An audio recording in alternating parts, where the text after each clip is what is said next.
రాష్ట్రాల నుంచి పెద్ద ఎత్తున వచ్చిన ప్రజలకి ఈ కార్యక్రమానికి ముఖ్య అతిథిగా వచ్చిన తెలుగుదేశం పార్టీ జాతీయ అధ్యక్షుడు వారు నారా చంద్రబాబు నాయుడు గారికి, జనసేన అధ్యక్షుడు వారు పవన్ అన్నకి, మీ అందరి బాలయ్య నా ఒక్కడికి ముద్దుల మాయ బాలయ్య బాబు గారికి, తెలుగుదేశం జనసేన పార్టీ నాయకులకి, కార్యకర్తలందరికీ నా హృదయపూర్వక నమస్కారం. బొమ్మ బ్లాక్ బస్టర్ గురు. ఏ బొమ్మ చూస్తే జగన్ దిమ్మ తిరిగి మైండ్ బ్లాక్ అవుతుందో, ఏ బొమ్మ చూస్తే జగన్ కి జ్వరం వస్తుందో, ఏ బొమ్మ చూస్తే తాడేపల్లి కొంపలో టీవీ పగలుతాయో ఆ బొమ్మ ఈ రోజు మనందరం చూస్తున్నాం. విజనరీ చంద్రబాబు గారు, పవర్ఫుల్ పవన్ అన్న, మన సింహం బాలయ్య బాబు గారు ఒకే ఫ్రేమ్ లో ఉన్నారు. బ్రదర్ ఒక్కసారి జూమ్ చేసి చూపించు. తాడేపల్లి కొంపలు ఉచ్చపడాలి. ఇది యువగలం ముగింపు సభ కాదు, ఇది ఆరంభం మాత్రమే. ఇది నవశకం. యుద్ధం మొదలైంది. తాడేపడి తలుపులు బద్దలు కొట్టే వరకు ఈ యుద్ధం ఆగదు. ప్రజాస్వామ్యంలో పాదయాత్ర చేస్తే అది పోరాటం అవుతుంది. కానీ రాక్షస పాలనలో పాదయాత్ర చేస్తే అది విఫలమం అవుతుంది. యువగలం, మనగలం, ప్రజాబలం. ఈ యువగలం నేను కుప్పం నుంచి మొదలుపెట్టా. 226 రోజులు, 97 నియోజకవర్గాలు, 2108 గ్రామాలు, వార్డులు, 3132 కిలోమీటర్లు పాదయాత్ర చేశా.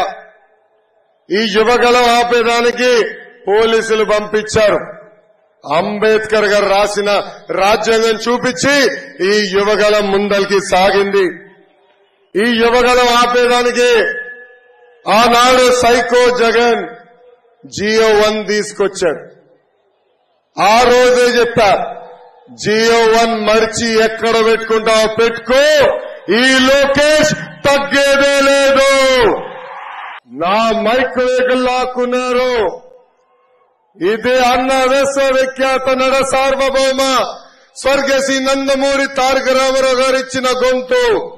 ఈ గొంతు నొక్కే మగాడు పుట్టలేదు, పుట్టలేదు. చంద్రబాబు గారిని అక్రమంగా అరెస్ట్ చేసి 50 రోజులు జ్యుడిషియల్ రిమాండ్ లో పెట్టారు. విజనరీ అంటే చంద్రబాబు గారు, ప్రిజనరీ అంటే జగన్. అర్థమైందా రాజా? అర్థమైందా రాజా? జగన్ అరెస్ట్ అయితే రోజుకు ఒక స్కామ్ బయటపడేది.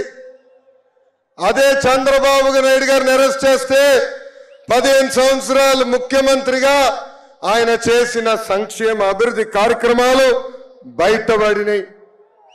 వ్యవస్థల్ని మేనేజ్ చేసి 53 రోజుల్ని నిజాన్ని బంధించారు.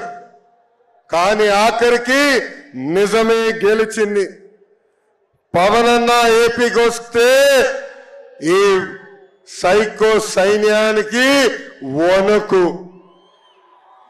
అందుకే ఆనాడు ఆయన ప్లేన్ రాకుండా ఏకంగా లెటర్ పంపిస్తారు. రోడ్డు మార్గంలో వస్తే బార్డర్లు ఆపుతారు. చివరికి ఆయన రోడ్డు మీద పడుకొని నిరసన తెలిపిన తర్వాతనే ఆయన ఆంధ్రాలోకి అడుగు పెట్టనిచ్చారు. ప్రజాస్వామ్యాన్ని ఈ జగన్ దెబ్బతీశాడు. 3 నెలల్లో ప్రజాస్వామ్యం పవర్ ఏంటో మనందరం కలిసి చూపించాలని ఈ సభాముఖంగా ప్రజలు నేను కోరుతున్నా. జగన్ ఈ మధ్యన పదే పేదలకి పెత్తందారు మధ్యన యుద్ధం అంటున్నాడు. 1,00,000 కోట్ల ప్రజాధనాన్ని లూటీ చేసిన వాడు పేదవాడు అవుతాడా? 1,00,000 రూపాయలు విలువైన చెప్పులు వేసుకుని తిరిగేవాడు పేదవాడు అవుతాడా? 1000 రూపాయలు వాటర్ బాటిల్ తాగేవాడు పేదవాడు అవుతాడా? సొంత పేపర్, సొంత ఛానల్, ప్యాలెస్ ఉన్నవాడు పేదవాడు అవుతాడా అని ప్రజలందరినీ ఆలోచించమంటున్నా.